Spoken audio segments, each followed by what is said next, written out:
So close yet so फार।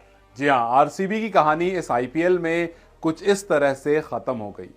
आज से 20-25 दिन पहले ऐसा ही लग रहा था कि आरसीबी की कहानी खत्म हो गई है, लेकिन उसके बाद आरसीबी ने जो जबरदस्त कमबैक दिखाया, अपने फैंस के दिलों में वो दोबारा से वो जज्बा, वो जुनून जगाया। उसके बाद ऐसा लगा था कि भाई इतने जबरदस्त कमबैक के साथ अब तो ट्रॉफी ही सिर्फ लिफ्ट हो सकती है। अब कोई टीम आ जाए, कोई सिचुएशन आ जाए, आरसीबी यहां पर नहीं हारेगी।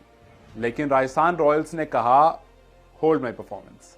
राजस्थान रॉयल्स ने जिस तरह से आज कमबैक करा है, क्योंकि इस पूरे महीने में एक भी मैच नहीं जीती थी ये टीम, और अब आरसीबी को हरा करके ये चले गए हैं सीधा एसआरएच से खेलने। अब एसआरएच से वहां पर एलिमिनेटर खेलेंगे और उसके बाद जो टीम जीतेगी वो सीधा कोलकाता नाइट राइडर्स के साथ फाइनल खेलेगी। राजस्थान रॉयल्स आज काफी अच्छी परफॉर्मेंस है, खास करके अगर आप देखेंगे जब उन्होंने टॉस जीता, बहुत स्मार्टली उन्होंने पहले फील्डिंग करने का फैसला किया। उनको पता था बाद में ड्यू आएगी, ड्यू फैक्टर में आपको काफी हेल्प मिलती है बैटिंग करने में, बिकॉज बॉल गीली होती है। और हमने देखा था चेन्नई वाले मैच में किस तरह से लास्ट में ड्यू की वजह से चेन्नई लास्ट ओवर तक गया था, और जब एमएस धोनी ने बॉल बाहर मार दी थी जिसकी वजह से नई बॉल आई थी जो कि सूखी थी, तो बॉलर्स को हेल्प मिली और लास्ट में जो डिलीवरी एक्चुअली में यश दयाल डालने की कोशिश कर रहे थे वो गई और वहां से उनको फायदा हुआ। कुछ इस तरह से आज आरसीबी का मैच हुआ जब फाफ ने मैच के बाद यह बात कही कि ड्यू फैक्टर था और हमें पता था कि हमारा रन थोड़ा कम रह गया है।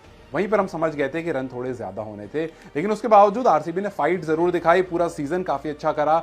और शुरुआत के 8 मैचेस जिस तरह से हुए, जिसमें सिर्फ एक जीत आई, उसके बाद आप प्लेऑफ तक आते हो, एक स्टेटमेंट कमबैक रहता है कि एक्स्ट्राऑर्डिनरी क्रिकेट दिखाते हो आप। भले ही आज ये मैच हार गए, भले ही एक हार्ट ब्रेक आरसीबी फैंस के लिए है, लेकिन कहीं ना कहीं आप ये कहोगे कि जो भी थोड़े बहुत चांसेस थी वो इस टीम ने कलेक्टिव मिलकर बनाई थी। क्योंकि शुरू के मैचेस में हमने देखा था विराट कोहली अकेले परफॉर्म कर रहे थे, लेकिन उसके बाद रजत पाटीदार आ गए, कैम ग्रीन आ गए, बस एक ग्लेन मैक्सवेल रहे जो मैक्स नॉट सो वेल रहे और कुछ खास परफॉर्मेंस उनकी तरफ से आई नहीं।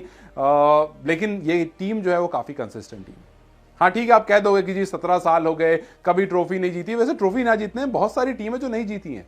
इस टीम का नाम इसलिए बार बार होता है क्योंकि इसमें विराट कोहली है। इस टीम का नाम इसलिए होता है क्योंकि ये कंसिस्टेंट टीम है। अब देखो ना, 2020 में ये टीम एलिमिनेटर में गई थी, 2021 में ये टीम एलिमिनेटर में गई थी, 2022 में इस टीम ने क्वालिफायर 2 खेला था, 2024 में ये टीम एलिमिनेटर में आई है। मतलब ये है कि परफॉर्मेंस हर बार आ रही है, लेकिन आप बस जीत नहीं पा रहे हो। आप एलिमिनेटर क्वालिफायर हर बार खेल रहे हो, आप एक कंसिस्टेंट टीम हो, लेकिन समहाउ आप लास्ट में आकर के चोक कर जाते। इट्स मोर और less like south Africa last में आकर के ऑलमोस्ट हर टूर्नामेंट में चोक कर जाती है। शायद इसीलिए फैंस कह रहे हैं कि फील फॉर विराट कोहली। जिस तरह से वो परफॉर्म करते हैं, जिस तरह से रन बनाते हैं, he gives everything on the field, चाहे फील्डिंग हो, बैटिंग हो, कुछ भी हो। लेकिन उसके बावजूद विराट कोहली के पास एक भी ट्रॉफी नहीं है आईपीएल की। खैर, विराट से जब पूछा गया था एक बार, तो उन्होंने कहा था कि 2016 में मेरा दिल 2 बार टूटा था।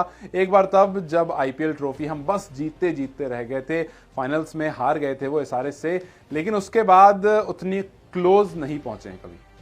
विराट कोहली की एक जबरदस्त पूरा इनिंग रहा। विराट कोहली को हमने देखा 8000 रन आईपीएल में कंप्लीट करते हुए, विराट कोहली को हमने देखा 741 रन मारते हुए इस सीजन में ऑरेंज कैप होल्डर एक बार फिर से बने। 61 का एवरेज अगर आप T20 में लेकर के चलते हो, 154 का strike rate, 1 century, 5 half century, तो ये इंडिया के लिए बहुत अच्छी खबर है। T20 वर्ल्ड कप आने वाला है और विराट कोहली बहुत अच्छे फॉर्म में है। लेकिन वहीं दूसरी तरफ जो टीम जीती है उसके बारे में बात होनी जरूरी है। राजस्थान रॉयल्स आज कहीं ना कहीं 2 खिलाड़ी की वजह से काफी ज्यादा अच्छी परफॉर्मेंस दिखा पाए और इस मैच को जीत पाए। और वो 2 खिलाड़ी, एक हैं ट्रेंट बोल्ट और दूसरे हैं रविचंद्रन अश्विन और बोल्ट ने मिलकर के 8 ओवर किए, जिसमें 3 विकेट और सिर्फ 35 रन। आप सोचो, 8 ओवर आपके गेंदबाज बॉलिंग कर रहे हैं और सिर्फ 35 रन कंसीड कर रहे हैं T20 में। आपको इससे ज्यादा और क्या चाहिए? मतलब 4.5 के आसपास का इकोनॉमी। और वहीं संदीप, आवेश और चहल जब बॉलिंग कर रहे थे तो लगभग 11.5 का इकोनॉमी था। तो जहां पर उन लोगों ने रन लुटाए, वहां पर इन लोगों ने रन बचाए, लेकिन इन्होंने रन बचाए तो विकेट उन्होंने ली। 5 विकेट उनके पास हैं, उन 3 खिलाड़ियों के पास, लेकिन 3 इनके पास भी हैं। तो खैर, कुल मिलाकर बोल्ट और अश्विन ने जो काम करा वो प्रेशर बनाया, और उस वजह से लास्ट के 5 ओवर अगर आप आरसीबी की तरफ देखेंगे तो आपको ज्यादा रन नहीं आए। जब आरसीबी बैटिंग कर रही थी 16th ओवर में 9 रन आते हैं, 17th ओवर में 10 रन आते हैं, 18th ओवर में 10 रन आते हैं, और 9-10 अगर रन आ रहे होते तो आप टेंशन, जब तक रन 13, 15, 17 तक नहीं जाते हैं तब तक आप टेंशन नहीं लेते हो ज्यादा। और जब स्टार्ट भी स्लो हुआ हो तो आप कहते हो चलो जी सब ठीक चल रहा है। 19वें ओवर में 5 रन आते हैं और 2 विकेट आ जाती है आवेश खान के, और वो जो ओवर था वहां से जो है रन्स जो है नीचे चले जाते हैं। जहां ऐसा लग रहा था 180 190 टच कर सकता है अगर 2 अच्छे ओवर आ जाए, तो वो 19वें ओवर ने उस चांसेस को पूरा खत्म कर दिया। 20वें ओवर में 13 रन आते हैं, 1 विकेट आती है, और एक जो बहुत बड़ी इनिंग लग रही थी वो 172 पा करके सिमट जाती है। और इस तरह से दिनेश कार्तिक का भी काम खत्म हुआ। दिनेश कार्तिक भी मोस्ट प्रोबेबली, जहां तक बताया जहां तक दिख रहा है, वो आज इनका लास्ट आईपीएल था। एक अच्छे फिनिशर रहे हैं दिनेश कार्तिक इस टीम के लिए, लेकिन अब ऐसा लगता है कि टाटा बाय बाय कहने का टाइम आ गया है। 973 रन उन्होंने आरसीबी के लिए किए हैं, जहां पर 162 का स्ट्राइक रेट है, 53 सिक्सेस और 82 फोर्स है। तो फिनिशर की जॉब उन्होंने मोर और लेस ठीक ठाक निभाई है, लेकिन आज जहां पर जरूरत थी वहां पर कुछ खास कर नहीं पाए। अगर थोड़े बहुत रन उनकी तरफ से आ जाते तो ज्यादा बेहतर हो जाता। एक अंपायर कॉल वाला भी थोड़ा इशू आया था, उसके बाद जो रन्स आपको चाहिए थे, जो काम आपको जिसके लिए रखा गया था, वो काम आप नहीं कर पाए। वहीं दूसरी टीम की तरफ आप देखोगे, पोवल ने वो काम करके दिया। 8 बॉल खेले, 16 रन बनाए, और जिस फिनिश से वो रह गए थे सारे वाले गेम में, उस फिनिश को यहां पर उन्होंने कंटिन्यू करा, कंप्लीट करा, अपनी टीम को यहां से आगे बढ़ाया। और इनके साथ साथ इस टीम को आगे बढ़ाने में बहुत बड़ा हाथ रहा है रेयान पराग का भी, जिन्होंने 36 रन किए आज 26 बॉल खेल करके, और आज काफी काम कंपोज दिख रहे थे।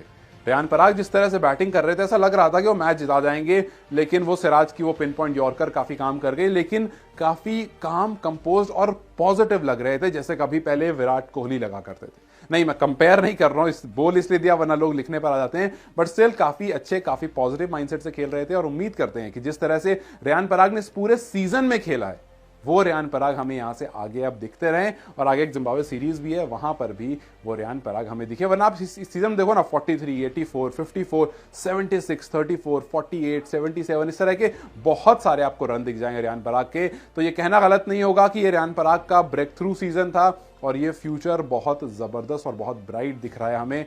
और यहां से एक संजू सैमसन भी हैं, जिनकी कप्तानी की तारीफ करनी होगी। जिस तरह संजू सैमसन ने इस टीम को लीड करा है, वो काफी ज्यादा पॉजिटिव है, काफी ज्यादा सराहना के काबिल है, और हम उम्मीद करते हैं कि संजू सैमसन को हम बहुत जल्दी टीम इंडिया में देखेंगे। यहां से आरआर कहां जाती है, क्या एसआरएच को हरा करके फाइनल्स में जाती है, या एसआरएच से हार करके निकल जाती है, ये तो खैर हमें अगले वाले मैच में ही पता चलेगा। लेकिन इस मैच के बहुत सारे हीरो थे, और शायद हमने कुछ का नाम ले लिया, शायद हम कुछ का नाम मिस कर रहे हैं, जैसे यूजी चहल, जिसका नाम मैं मिस कर रहा था। यूजी चहल की वो विकेट जहां पर उन्होंने विराट कोहली को आउट किया।